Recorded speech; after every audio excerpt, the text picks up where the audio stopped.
I might mention that I normally read from the New King James Version. I brought another version, and I've got some excerpts from even some other versions today.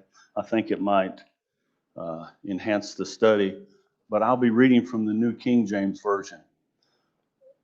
Last week, we finished up verse 35, ready to impart on verse 36 today.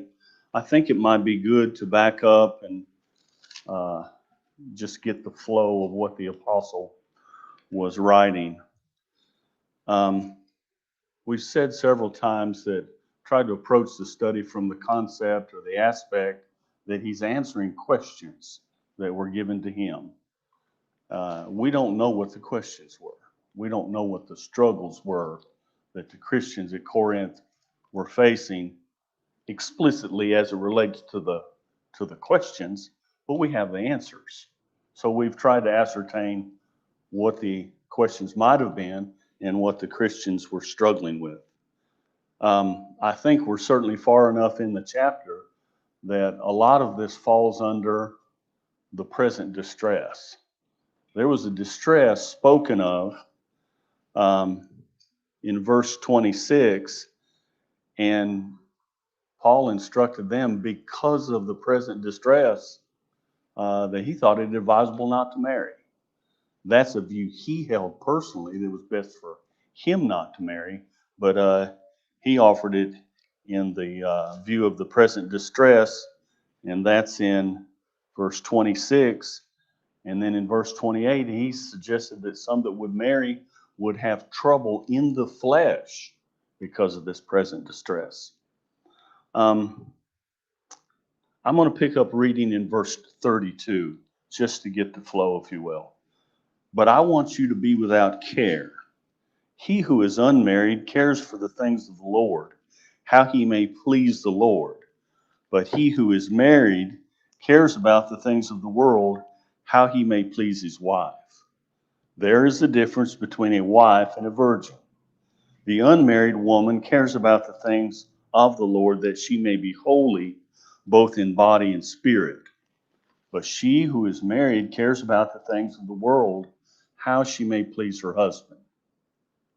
And this I say for your own profit, not that I may put a leash on you, but for what is proper, and that you may serve the Lord without distraction. Verse 36. But if any man thinks he is behaving improperly towards his virgin, if she is past the flower of her youth, and thus it must be, let him do what he wishes. He does not sin, let them marry. Nevertheless, he who stands steadfastly in his heart, having no necessity, but has power over his own will, and has so determined in his heart that he will keep his virgin, does well. So then, he who gives her in marriage does well, but he who does not give her in marriage does better.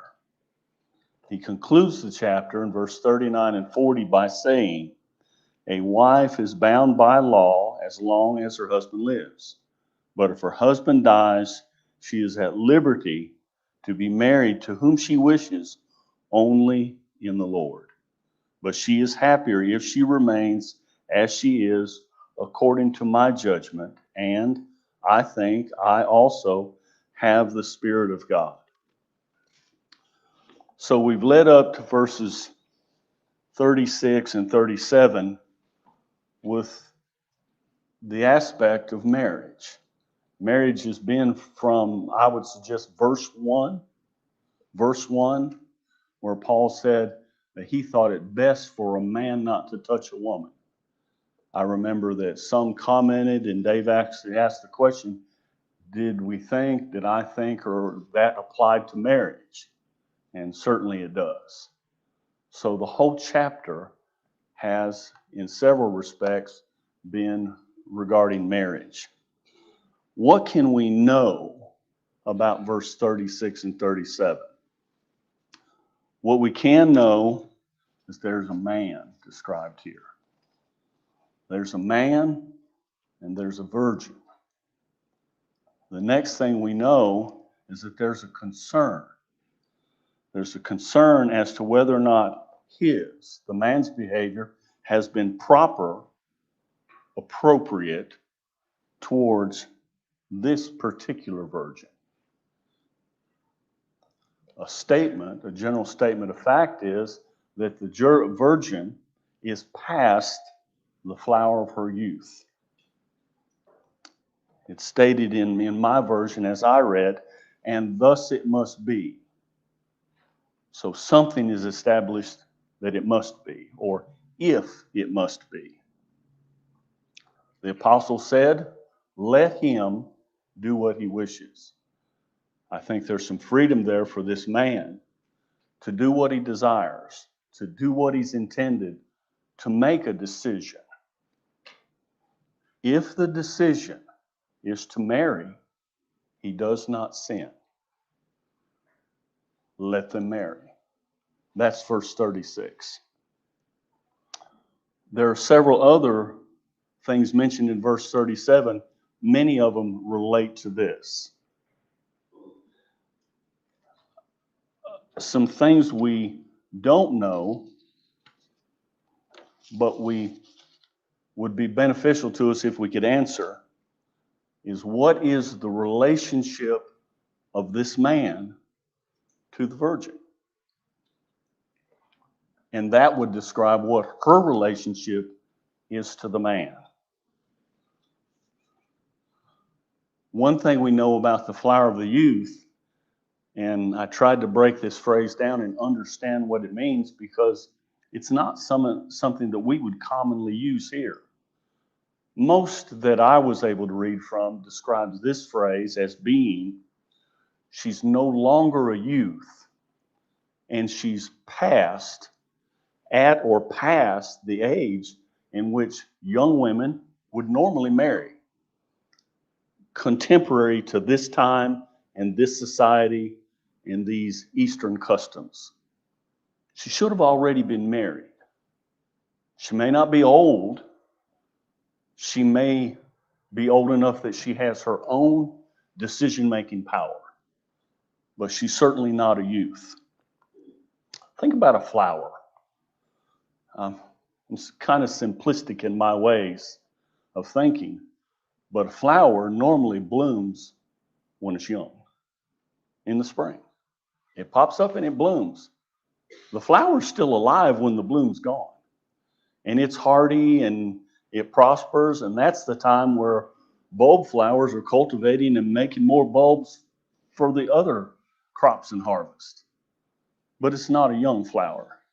And maybe that gets us an idea of understanding here. This young woman is not young.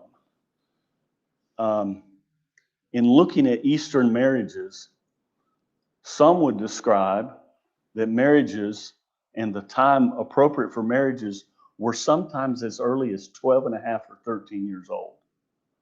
But at 20, it's past time. That's when most people would have been left the nest, if you will. So 13 years old to 20, if what you can read from scholars is accurate. There's a mention here of need to require it. Is that suggesting her needs or the needs of her prospective groom? I think it may. I think it compares to verse 37, where it's talked about, but has power over his own will. That's regarding the groom. Is there a need described in 36 that's overpowering or compelling marriage in verse 36? But it's described in verse 37 that the man has tamed that power or has control over it. I think that describes maybe the passions, and notice I say maybe the passions and desires that God put in mankind. In chapter 7 and verse 1, now concerning the things of which you wrote, it is good for a man not to touch a woman. Nevertheless, because of sexual immorality, let each man have his own wife and let each woman have her own husband. We know that desires within mankind that God put there can drive people to sexual immorality if improperly used.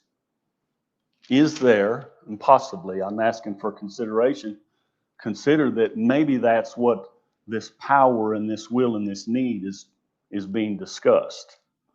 And we'll talk about that more in a moment. So, who is the man? Who is the virgin as it relates to the man? I think we can see the things that are established as truths. If they marry, if she marries her to be, her espoused, her suitor, if you will, if she marries, it's not a sin. Let them marry. If it must needs be, let them marry.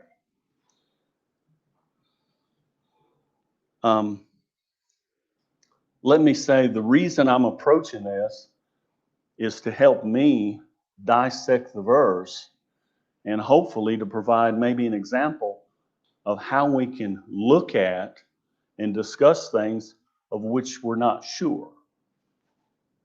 There are two primary views of this text. Most scholars would suggest that the man is her father. And these are linguistic scholars, people that study languages. And they suggest that the language demands that it be her father. One of them I read from actually stated this opposing view that the man is her fiance. Think about that. A lot of the comments and teachings that the apostle made here can be determined if we can decide who the man is. I'm not sure with certainty whether we can decide that. So I'm going to offer some possibilities, but I don't want to be dogmatic about it. Now, normally when I think of a dog, I think about Jezebel and the dogs licked her blood. Being a dog in the Old Testament was not a good thing. But dogmatic, as it relates to dogma or teaching, can be a positive, but misapplied, it can be a negative. I don't want to be dogmatic about anything that's obscure and unknown in these verses. But the things that are true, it's good for them to marry. It's not a sin. We can be dogmatic about that. That's clear. Dogmatic means inclined to lay down principles as incontrovertible truths. Can I suggest who the man is, and there's no doubt about it and no discussion? I can't do that. I don't know for sure who the man is. Incontrovertible means not to be able to be denied or disputed. So I don't want to be dogmatic about anything that's undecided.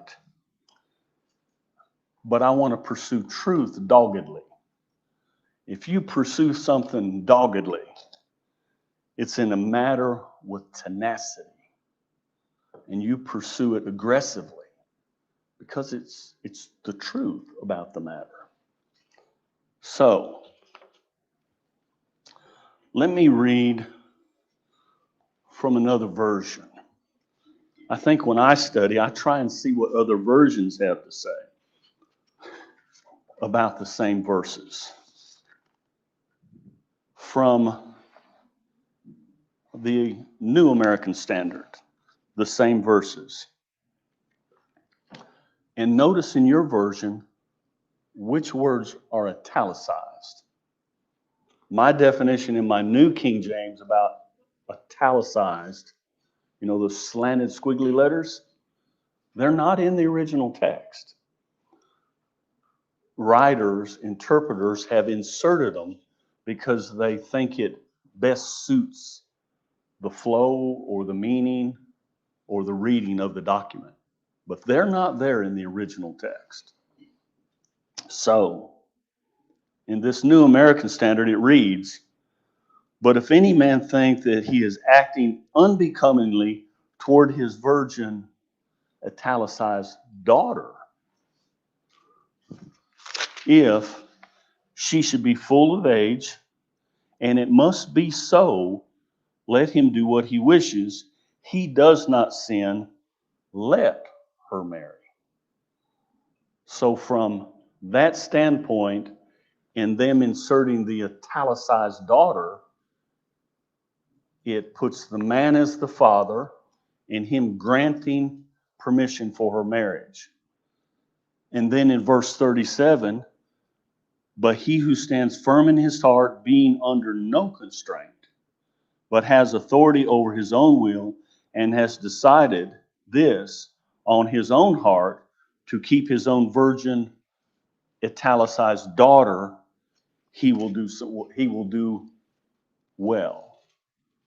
So he's going to do well if we accept that this is his daughter. Inserted, italicized, inserted, daughter. So if he keeps her unmarried, if he doesn't consent, he doesn't take in a dowry, he doesn't negotiate a marriage, he doesn't arrange a marriage, that he would do well. Here's another reading. And I like to always consider the opposing view. This is the New International Version. "If anyone is worried that he might not be acting honorably to the virgin he is engaged to, and if his passions are too strong and he feels he ought to marry, he should do as he wants. He is not sinning. They should get married." The English Standard Version. "If anyone thinks that he is not behaving properly toward his betrothed, if his passions are strong, and it has to be, let him do as he wishes. Let them marry. It is no sin." Either of those views, the incontrovertible truths are still there. It's not a sin for them to marry. It's better if they don't. Those are things the apostle clearly stated. So, verse 36 and 37 are joined by that word that we've discussed in this chapter, nevertheless. Nevertheless is the equivalent of in spite of, in light of. Nevertheless is like saying, now this is true, but this also can be. And you see how that works in the text? If they want to marry, if they have to marry, if needs be, let them marry. It is no sin. Nevertheless, he who stands steadfastly in his heart, having no necessity, but has power of his own will. So if the necessity is on the behalf of the fiance, that's his necessity, his desire to get married.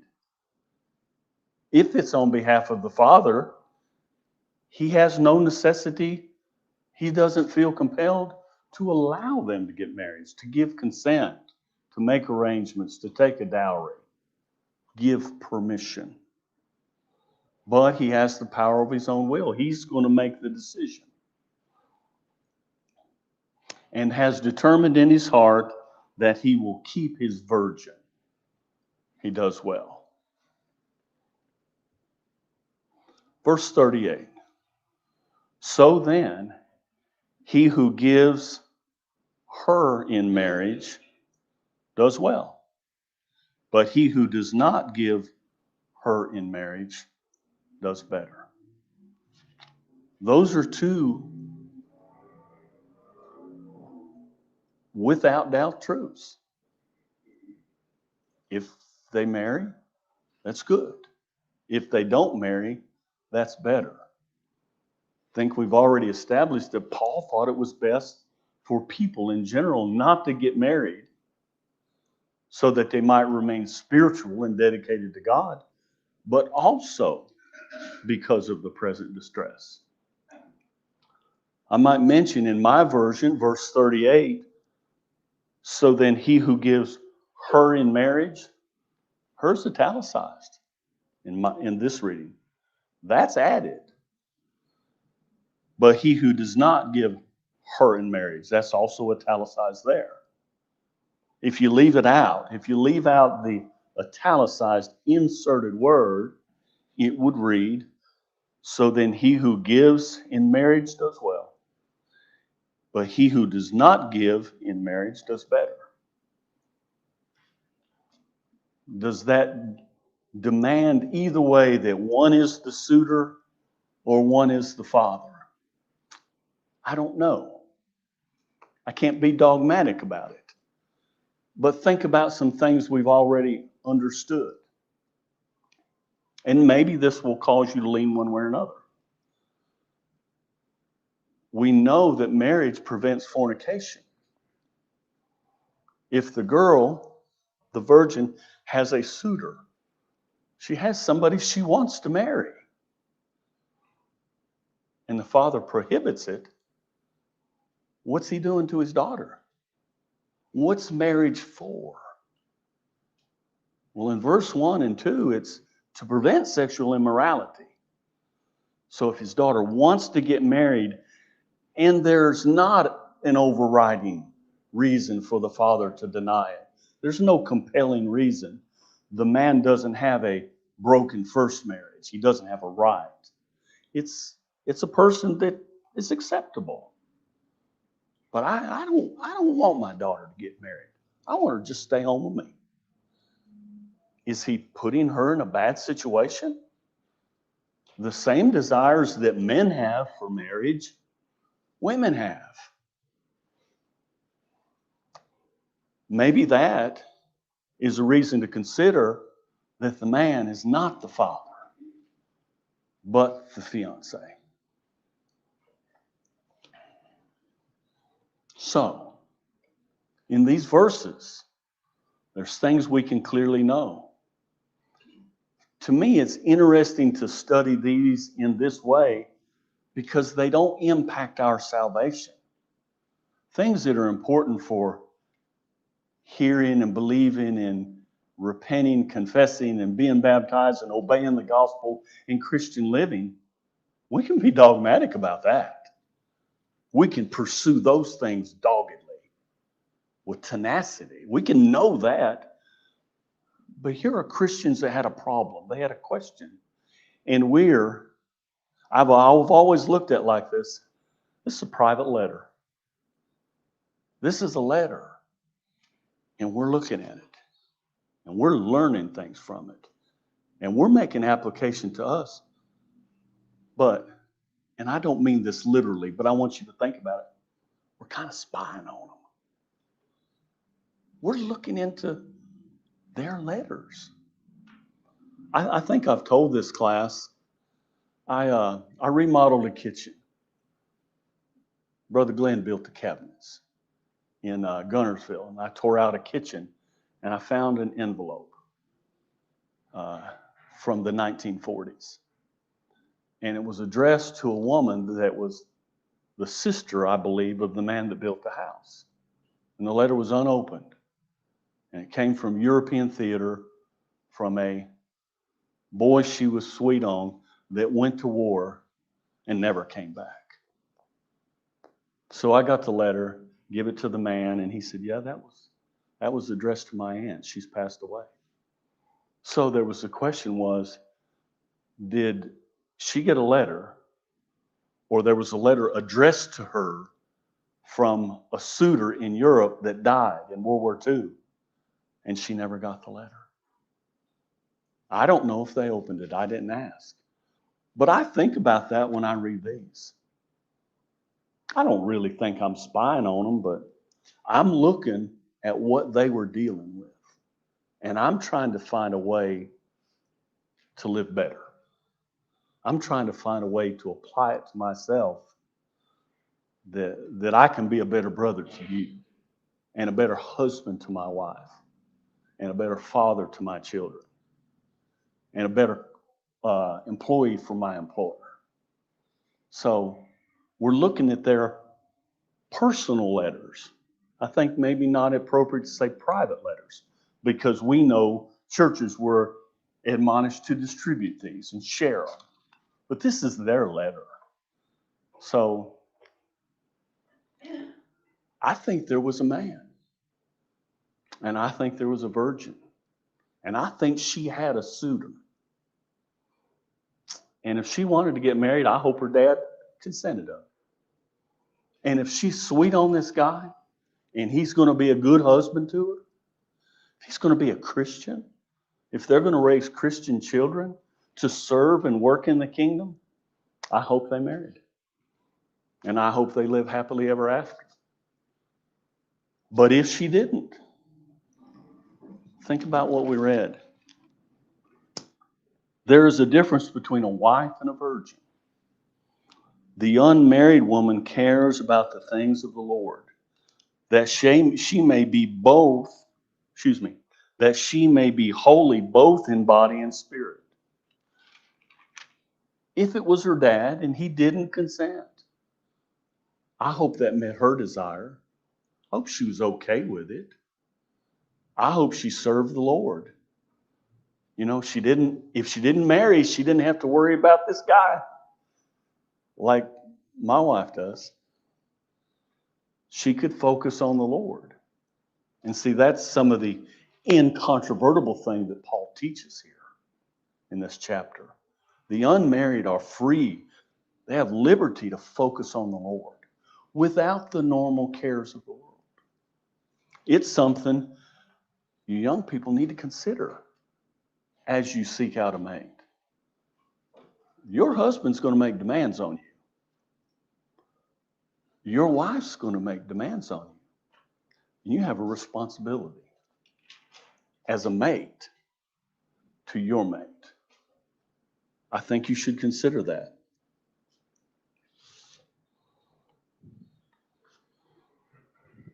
So he who marries in this context does well. But he who doesn't, Paul's determination, does better.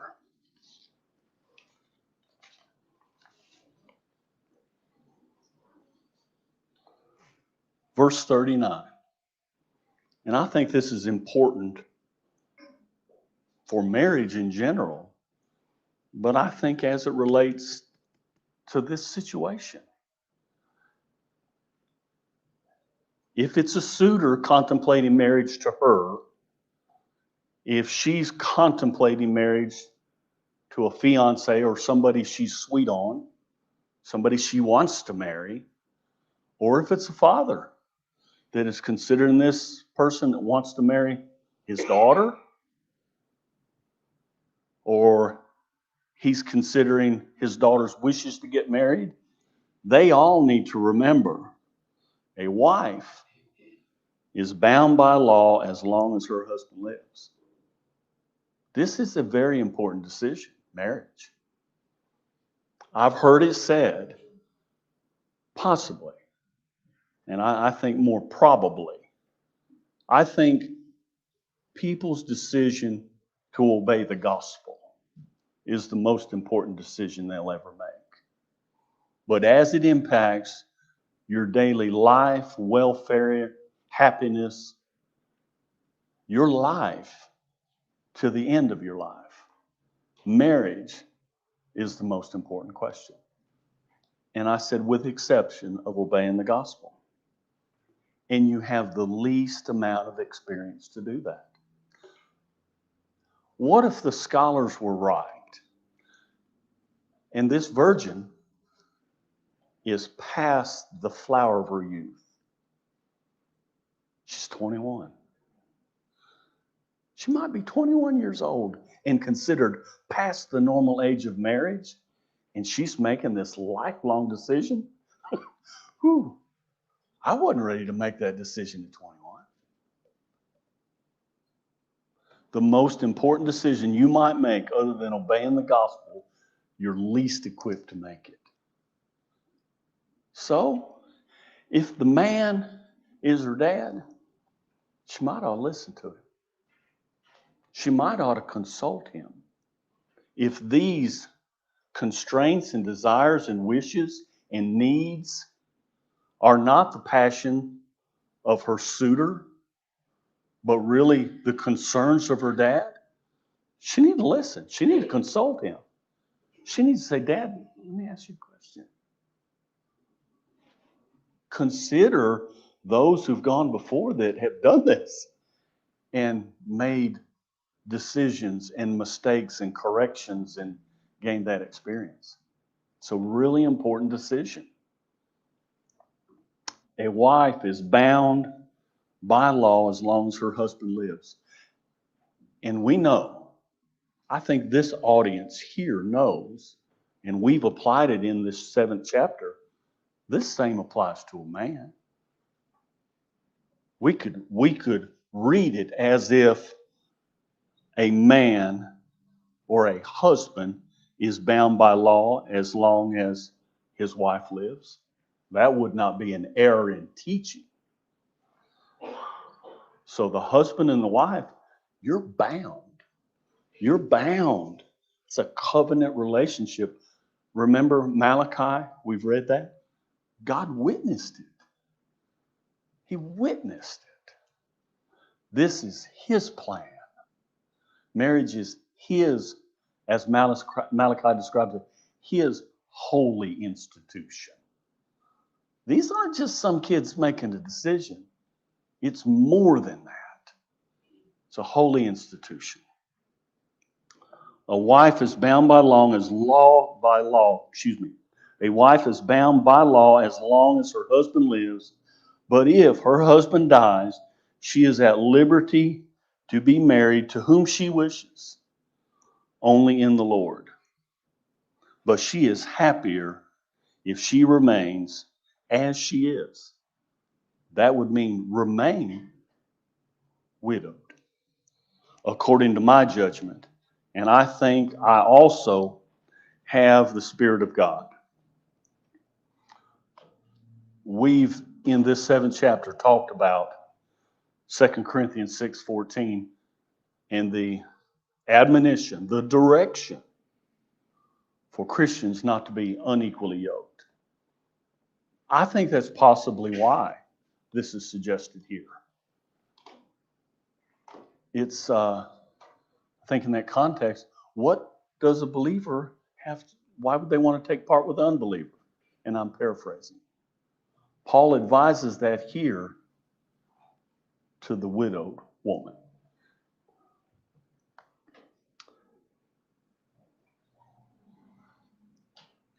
The law of God is lifelong. The law of marriage is lifelong. Yes, sir. When you said in verse 39 that a person could marry whoever they wanted as long as they're In the Lord, in the Lord, what is your definition of the Lord? a believer. A believer. So, I've taught the class from the aspect of looking at their questions. And I suggested and believe that Paul's answering Christians' questions. Think about, why would he address this question this way about the believer? Why would he say only in the Lord? And that's a question for you to think about. Does this apply only in the Lord to non-believers? If a woman, if a wife, who's bound by law to her husband as long as he lives, if he dies, she's allowed to marry only in the Lord. Is that a direction to non-believers or believers? I've suggested that the text, the context of chapter 7 is to believers. So I think that's why it's only in the Lord. He's answering believers' questions. Is this comment? I think it's good advice to marry in the Lord if you're a believer and you're widowed. I think it's really good advice. I think it's a command. I think it should be followed. You think it'd be a good idea for a non-believing woman who's widowed to marry a Christian man? I think if she did, if he was doing what he should, he would be a better husband. But what's the command to him? The same command not to be unequally yoked applies there. So there's your dilemma. I think the command to marry in the Lord is an indication of who Paul's addressing. I think he's addressing believers. We're almost out of time. That's all I've wanted to say about chapter 7. Is there a question or comment about chapter 7 that anybody has?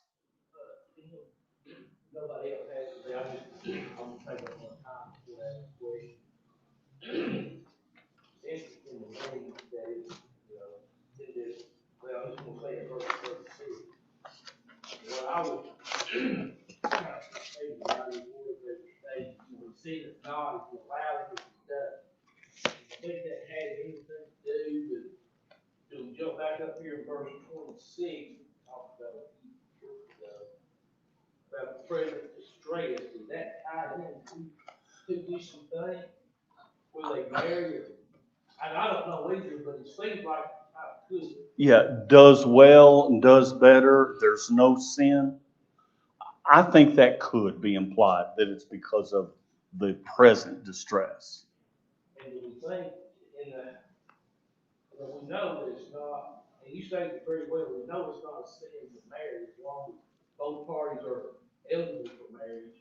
But I thought it was interesting that they stay here if he sinneth not. So is that talking about if he allows the person to marry or not to marry? It's not a sin either way. Yes, sir. Okay, that's what yeah. He did a good job explaining it. I just didn't get that. Yeah. And you remember there were some things that we could look at the verse and say, well, those are incontrovertible. We know that it's okay to marry in that context or not to marry. And there were other things that we knew were firmly established. But then there was those ambiguous things, those things that we had to read and look at the context and the any associated verses or principles and decide possibly who was being discussed. And if you say it's this person, well, there's ramifications. And if it's this, there's ramifications. So how does that help us? I hope that answers.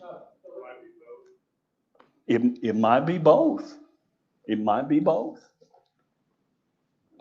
I would argue, Dave, that Paul would be contradicting the Lord Jesus Christ, the God of heaven, if he taught it's better to stay single, when God said it's not good that the man stay single. In other words, outside of the present distress, none of that advice makes sense to me. It contradicts everything in the Bible. If you taught it's better to stay single, Paul didn't teach that. Paul taught that by permission. Christ taught marry. Marry, marry, marry. not stay single. He actually taught in Matthew 19 that very few people can handle this idea of marriage anyway, because you have to stay together forever.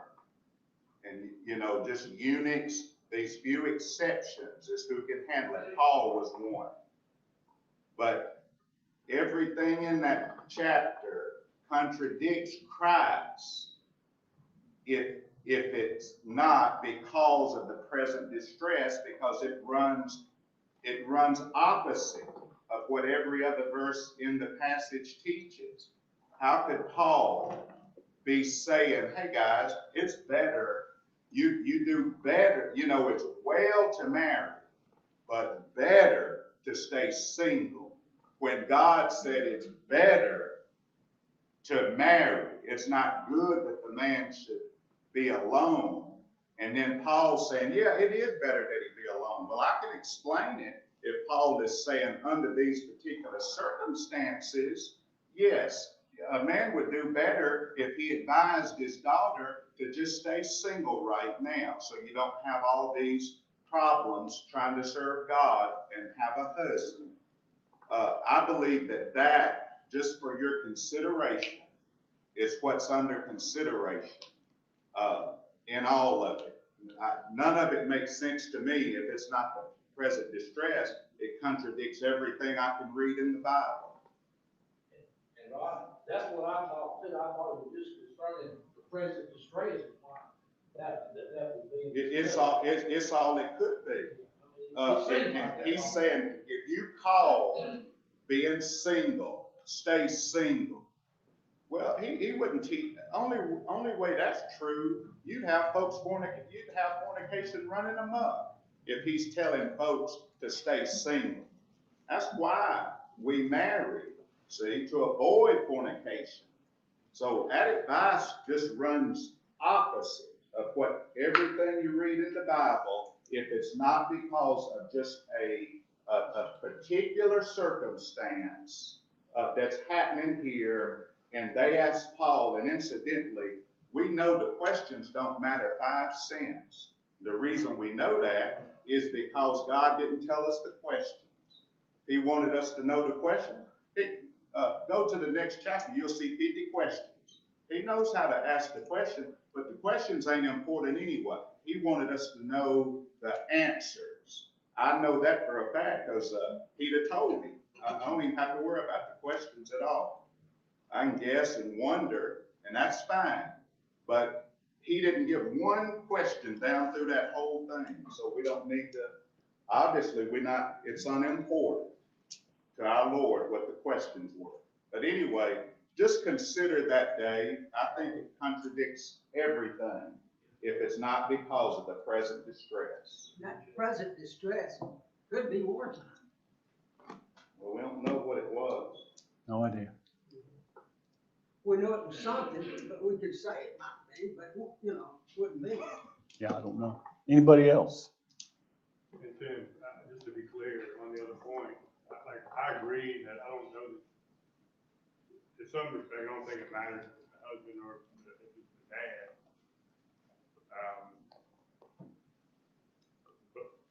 But I can see where it's both. I can see where it don't have to be either or. And I think, It could be both. I think it could be. He starts off by saying, if any man behaves himself uncomely towards his virgin, is that the dad?